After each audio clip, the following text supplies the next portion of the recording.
Hello, readers and writers.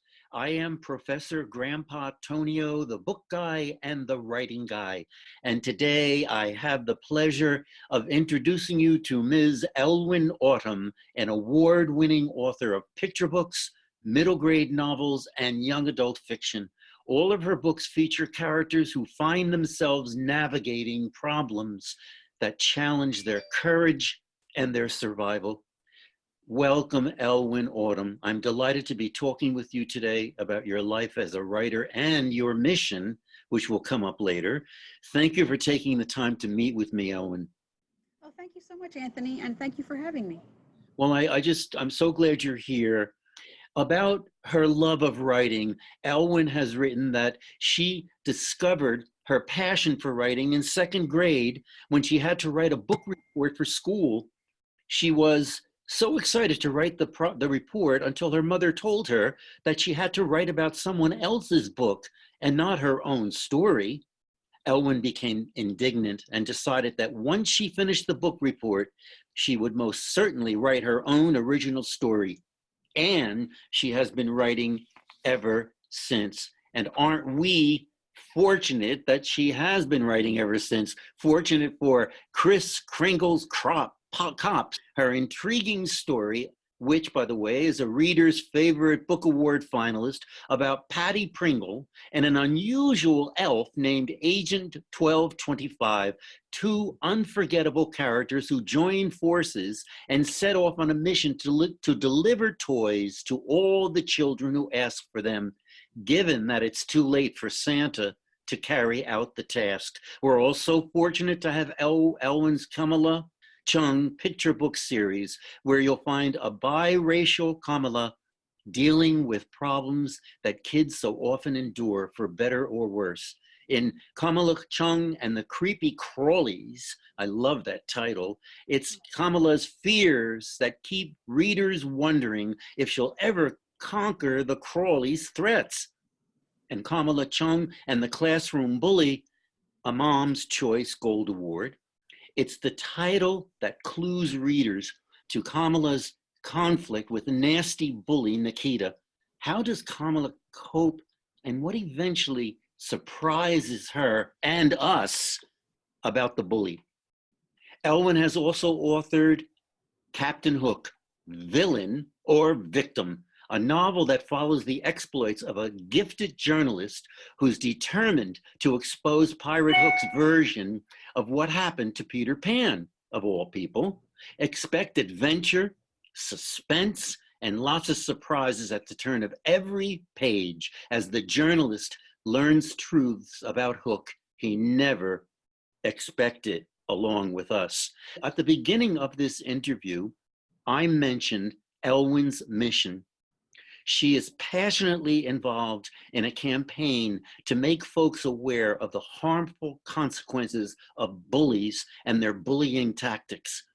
You can become an anti-bullying advocate by applying to join Kamala Chung's Bully-Free Zone, the lively, supportive, and informative Facebook group Ellwyn administers. Kamala Chung's Bully-Free Zone is a place to learn about and share resources, lessons, and other information to help promote positive mental health, both in and out of the classroom. Join in and hear from educators, parents, spokespersons, and crusaders who strive to involve lawmakers and citizens in fighting violence that deeply affects kids and teens. Ellwyn Autumn lives with her family in Pennsylvania. About herself, she has written, and I just love this, she loves all things magical, curling up with a good book, writing stories, and almost anything with chocolate in it. And now she has quite a few followers because of that, I'm quite sure. And by the way, her name is spelled Ellwyn, and the last, Autumn. So glad I can spend time with you today exploring your career, Ellwyn. Well, thank you again for having me. I look forward to continuing this conversation. Yeah, well, wonderful. So let's start off with a pretty basic question that I'm sure you've been asked a lot, but I think we'd all love to hear. When did you first know you wanted to be a writer? Well, like you mentioned in the intro, when I was 7, when I had to write that book report, I was like, oh no, I have to write my own story. I don't want to write about somebody else's. So I don't really remember what I wrote back then.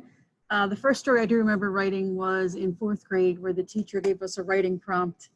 And I remember sitting up a little bit straighter in my seat, when she said we could write our own story. So that's how it started. I guess you could say it all started with the teacher. Wonderful. Oh, I'm glad to hear that, especially since we are both teachers. Yes, yes. Wonderful. And we know what that can do. Of all the readers you could have chosen to write for, why did you decide to write for kids and teens? Well, when I was a child and a teenager, there were so many good books out there, and they brought so much joy to me. And I just wanted to try to provide the same joy and enthusiasm to young readers. Wonderful. Yeah. Well, I can certainly see that happening with Kamala Chung and your other characters. They certainly are interesting people to hook up with. Who or what inspired you to become a writer?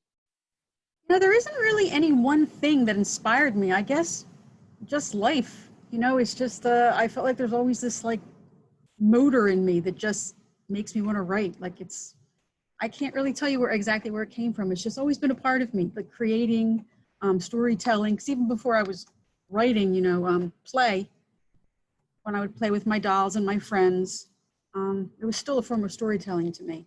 Wonderful. Yeah.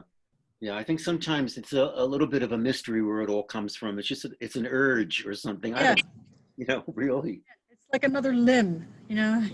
That's a great way to put that. So what about as you move from day to day as a writer or whenever you are writing, what inspires you there?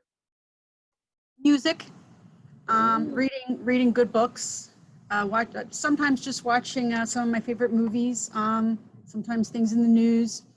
Sometimes I'll just be walking around and I'll overhear somebody say something, or I'll just see something lying on the ground and it just sparks my imagination. oh, wonderful. Yeah, we have to be alert. Um, Tell us a little bit about Kamala Chung, that picture book series. Why did you want to bring this very complex character into children's lives? Well, I taught for 20 years, and 17 of those years was in the Philadelphia inner city schools through the school district, and just the different difficulties I saw the children dealing with, the abuse, the neglect, the bullying, and I just wanted to give them a voice. And I made a biracial character because for my 20 years of teaching, I didn't see a lot of representation of biracial children. So I wanted to also give them a voice. And the character is actually, her first name came from a little girl I taught my 2nd year in kindergarten. Oh, Yeah, I said, can I use your name for my story? And of course, she said, oh, yes, yes, yes. So what a tribute. So you were teaching mostly in the lower elementary grades? yeah, I taught pre-K Head Start for 13 years and then kindergarten for about 3.5. Wow, okay. So I can see where she comes from then. I really like hearing that. What would you like your readers to take away from Patty Pringle and Elf Agent 1225's mission in your book? Well, she has to really believe in herself, and she has to learn to work with Agent 1225. But in the end, she has to complete the mission herself, and it's just sort of sometimes we all have to learn things on our own, even though we have people supporting us. You still ultimately have to learn it for yourself. Right on. I mean, I remember feeling that, the question was, is she going to make it? Does she have the stamina and the courage to make it? Right. And And yeah, yeah, and when I was writing that, I mean, I started it years and years ago. My son inspired it when he was little, but my daughter was going through difficult times where she was having trouble believing in herself, and I struggle with that. And then I thought, this is something I really want to put into the character to help her go through her journey, will hopefully help another child go through maybe a journey that they're having trouble with. maybe they can see that, it can be done. Oh, absolutely. And I love to hear that personal connection like that. Is there a second mission for Patty Pringle? Yes, the second one has been written for a while, but to be perfectly honest, it's a mess. And since I'm independently published, I have an editor that I work with, and she is phenomenal, but it's costs a lot of money. So I have to kind of keep it on ice until I can afford to, make Kris Kringle's Cops the sequel story that it needs to be. So that, Oh, I want to do my readers justice. well, that sounds wonderful. So I think maybe you could stop here and just talk a little bit about self-publishing. I mean, how did you move into that direction? Well, I, of course, tried to do the traditional route, and I got sick and tired of all the rejection letters. I really wanted to see my story in print, and I wanted to share it with people. So I just started looking things up online. I just, typed in self-publishing, and, different things came up in the, in the search engine, and I just started researching them. And I originally published Kris Kringle's Cops through Lulu, and then I went into picture books, and I, that was a whole other experience, more researching. And I went through Create Space with them. But I mean, every day you're learning something new because things are constantly changing. So true. And also about ourselves. I mean, I think once we plunge into the writing experience, there's so much that we learn about ourselves. And something I learn all the time is patience. I, just, I want to rush it along, but it doesn't work that way. You gotta trust the process. But yeah, I get frustrated and impatient with myself too, especially if I'm writing something and I'm like, what, the words just aren't coming the way I want them to come. But I'm like, let's just got to remind myself, get the words out, the first draft, plant the seed, and then, and then tend the garden. Oh, love this. And I hope that when you're out there in the schools, when you're doing, school visits, that you talk just in those precise words, because I think so many kids need to hear that it is a process, and it does take a lot of effort. Sometimes you just can't just sit down and, whip it out. I mean, it's a matter of, spending time with it and really being patient with it and watching it grow. Yeah, and then I know a lot of teachers like when I say, well, I had to revise. They're like, oh, yes, revision. So, yeah, teachers really appreciate when I go through the process. And I mean, being a teacher myself, I know the importance of passing on patience and writing, revising, repeat to young writers. Perfect. What about your characters in Captain Hook, villain or victim, which I love that title. When you set out developing them, what did you want to reveal or keep hidden about themselves? Well, I mostly just wanted to have fun with it, which I did. I had a great time. And I don't want to give too many spoilers away, but Jimbone needed to keep everything under wraps until the big reveal. So, and David, the main character, David Locke, I mean, he's kind of an open book, and he's a very unreliable narrator. Like when you said he's a gifted writer, I'm thinking, oh yeah, he would love that. Definitely love to hear that, even though with him, it's all just, everything just kind of falls into his lap. Yeah, I see that. I'd like to also ask you what kids and teens always ask me about writing. What is the easiest thing about it for you, and what is the hardest? The easiest thing is coming up with the ideas. They come from everywhere, but the hardest is executing it. Especially if you're writing a long story, you have to outline, and then I'll make outlines and I start writing and I'm like, oh, that wasn't in the outline, So, and then, just making sure that it's something that I'm proud of, that people will want to read. I want to do my readers justice. I want to produce a product that people will like, and then, hopefully want to come back for more. Oh, yes. Yeah, we want those characters to have people question them and, wonder where they're going. I mean, it almost becomes like, when I'm writing, I almost feel like they become my friends, and sometimes, Yeah. yeah, and it's, I was just reading about this the other day. Somebody was saying how difficult it is to let characters go once the story, once you send it out. Yeah, yeah. Well, I was writing. This story's been filed away for years, but I was writing my story, and then I had to write my thesis for my master's class, and I was like, oh, now I have to put my story away, and I felt like I was packing away friends. It was kind of sad. I know. That's so good to hear. I mean, that's how close we get. Yeah. What keeps you motivated as a writer these days? Music. I mean, when I get to visit the classrooms, being around the children, the energy. I'm actually doing a story time right now for the next few weeks, just being around the kids, and seeing their enthusiasm and, their excitement for life and the news, things that are going on in our world right now, the environment and all the other hot topics. They inspire me too, because I'm struggling to find an answer for certain things. So I'm hoping that through my struggle, I can help other people maybe arrive at conclusions. Oh boy. So I thanks so much for that. I hope I think I read somewhere that you belong to a writers group. Is that true? Yeah, I'm in the Bucks County Writers Group, which is here in Pennsylvania. And then I also write for an online publication called Coffeehouse Writers. And that's, it's a group of authors. We have meetings, we support each other, but it's also, like an online publication where you can write anything you want. Wow. This is new to me. What is it called again? Coffeehouse Writers. Yeah, they're always looking for new writers.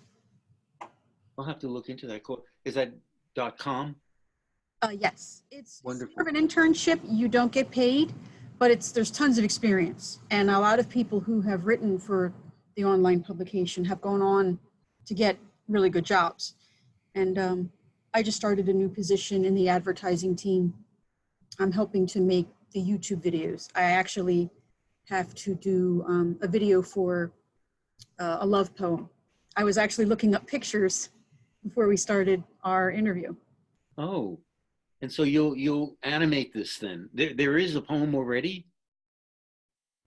Well, there's already one posted that I did. There's already several up on the YouTube channel, but I've only done one so far. One love poem, and now I'm working on a second one. Oh, But they're not mine. They're other authors' poems. But that's good experience. Yeah, and I'm learning a lot. Just learning how to make the videos and add the music and put the text in and put it all together, because it's another way of storytelling. Oh, absolutely. In this day and age, for sure. And YouTube is a blessing in so many ways. So Yeah. What about kids and teens? Do you think, I mean, they should belong or involved somehow in what we might call a writers group? I saw that question when you sent them to me, and definitely. I know when I was teaching, I tried to start a creative writing group at my school, but it didn't pan out. I've also tried to start one at my local library, which also hasn't panned out. But yes, children should definitely be. I mean, kids are part of sports teams. They support each other. Give each other ideas and encouragement. So yes, definitely. Good. Yeah, that support. There's nothing like it. I mean, I think, as you know from my answers to your questions, that the writing group I belong to has saved me in so many ways, because I mean they just were so honest. Yeah. And, and constructively so. Not not to hurt feelings, or it was just no. It always has to be constructive, and that's the main point of a good writers group. Yeah, and I think that's really good to hear, because I think it also means that that's what we have to train kids to do. I was in a middle school not too long ago, and I gave them a writing prompt, and then I came back a week later, and they wrote some beautiful pieces, but they really didn't know how to interact with one another or what to say to one another. And I thought, oh, that's a great thing to teach. I mean, that's what we have to do. In Head Start, we would, even in kindergarten, we would give the children like the sentence starters. Yes. On how to give feedback to each other in a kind way. And writing is like a kind of a lonely hobby. So being in a group, you get to connect with other writers. So you're not alone all the time. That's right. That helps a lot. when you're talking to kids and teens, what advice do you have for them if they're aspiring to be writers? Definitely have to read, and then write. And you have to sometimes share it with other people to get some feedback if you want to grow. I know there are a lot of people who don't, when you're young, you don't want to share your work because you're self-conscious, but just read. Reading is the writer's exercise. Wow. And you know what I do when I read? Sometimes if I like the way an author, like a phrase, I'll just copy it down. This way, it'll hopefully help get my creative juices flowing, because sometimes the words just don't flow, so I make lists of words. I have like binders of them. That's so good for us to hear. And I know I try to do the same thing, because you find a phrase or something and you think, oh, I don't want to plagiarize it, but I would like to maybe make it my own in some fashion. And I know it motivates me a lot to be reading. I read that you visit schools in your role as a writer. What do you offer readers and writers during those school visits? Well, it depends on which book, because for Creepy Crawlies, yeah, I go in, I read the book, but then I also show them my dummy book. Mm. And I tell them all how they're all readers and writers, and I say it's so easy. All you have to do is just take a few pieces of paper, staple them together, and get a pencil. And then, of course, I show them my very primitive drawings. And for the classroom bully one, that one's a little more serious. So I do more of I guess you call it a workshop, or where we talk about different kinds of bullying and what you need to do, if you see someone being bullied, or how to prevent it, hopefully, how we don't, like, because in the book, if we work together to help a child who's struggling, hopefully we can turn them around. It's so true. That's your mission. Yes, yes. Because you know what? Bullying just doesn't happen among children. It happens among adults in the workplace. And I had some experiences with that with some of my coworkers. So Absolutely. I don't want people to have to go through that. I know, and I want. Well, we can move right then to this your anti-bullying campaign. Do you want to explain that a little further so that we get a sense of where you're coming from there? Well, I mean, with the school shootings and all the violence that goes on, a lot of the school shooters say they were bullied, and my daughter suffered with bullying, and I just want a place, a one-stop shop. Where if teachers, parents, anybody who's suffering from bullying just come to one place and find what they need, rather than having to search out the articles and the YouTube videos themselves. I just want it to be a place where everybody can come, scroll down, and hopefully find something that will help them deal with their issue. And I mean, bullying, I feel, is also linked to mental health, because if you're bullying someone, your mental health isn't in the right place. So there's also mental health articles and videos. And I'm hoping that more people will contribute, because I know you've been contributing. Like, thank you so much for all the contributions that you've done. And one of the other new members has contributed, but I want to get more people in the group to contribute.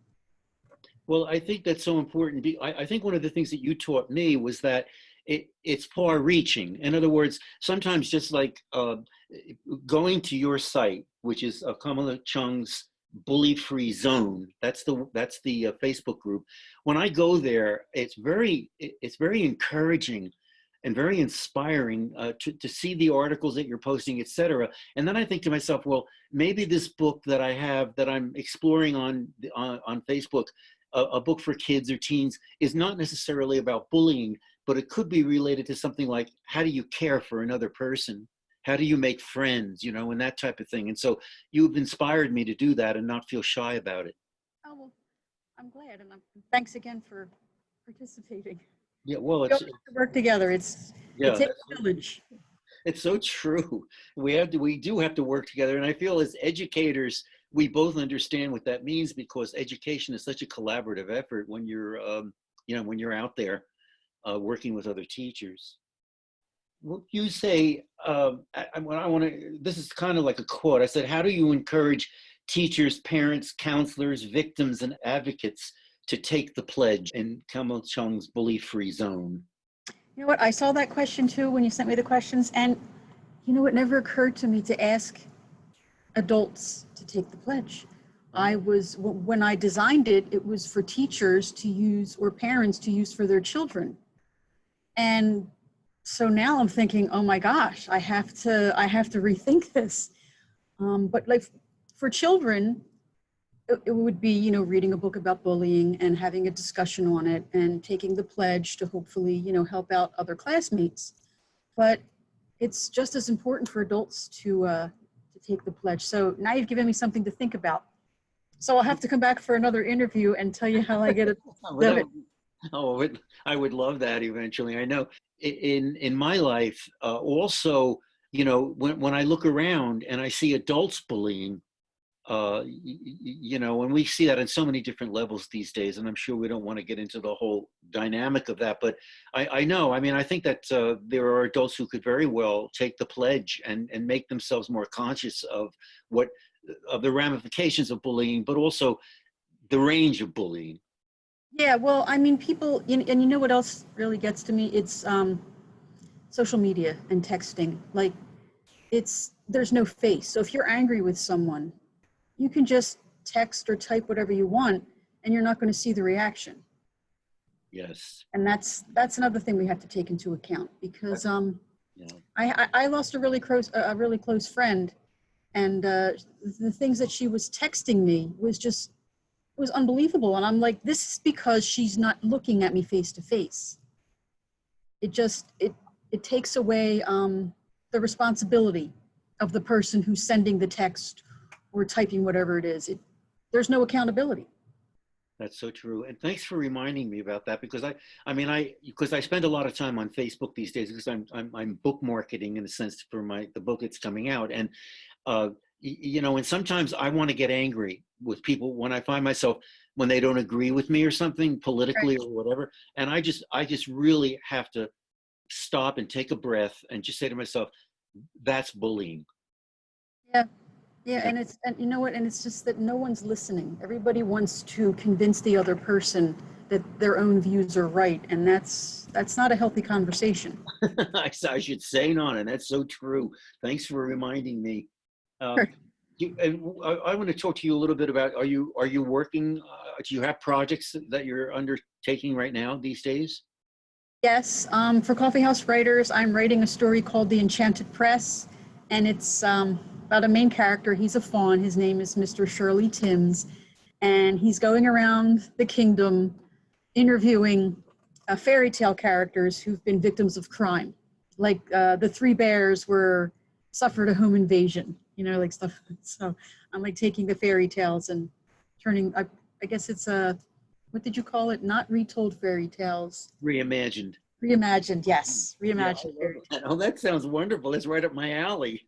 I love that. I hope you'll share those with me sometime, you know, because I've been working on, that's my project in a sense for writing, is that I've just been taking these folk tales and fairy tales and, you know, reimagining them, as we say. Oh, that sounds like a lot of fun. Are those... You can go to Coffeehouse Writers, or even on my own website, and just type in The Enchanted Press and it'll come up. Okay, I'm writing that down. I don't trust my memory. Enchanted Yeah, Press. Me neither. I have to make lists of everything. Sounds good. Now, so I guess also as we're coming toward an end, how would you like folks to contact you? They can get in touch with me through my website, ellwynautumn.com, or email, okay. ellwynautumn@aol.com.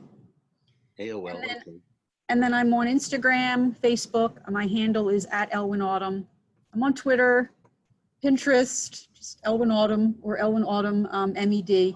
And what about your books? How do we find your books? Oh, they're on Amazon. Okay, good. Amazon. And then also when I came to your website, which is www.ellwynautumn.com, we said that before, are they available through your website? Yes. Oh, okay. I encourage people to go to your website, because I think they'll also find your blog, which is what's I can't remember the name of it right now. I'm sorry. It's just Ellwyn Autumn. All right, Ellwyn Autumn, yeah. And that also, you've got some interviews there and book trailer. there are blog articles and other interesting treats for readers and writers. And I think that, people will learn a lot about you and, and what you're pursuing. I certainly appreciate your taking the time, Ellwyn. This has been wonderful.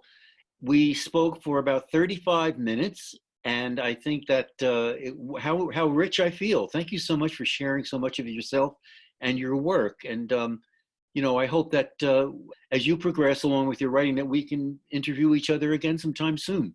Well, that sounds wonderful. And thanks again for having me. Yeah. Everything you're doing too. I mean, the retold fairy tales, kids love that stuff. I don't know if you're familiar with the true story of the Three Little Pigs.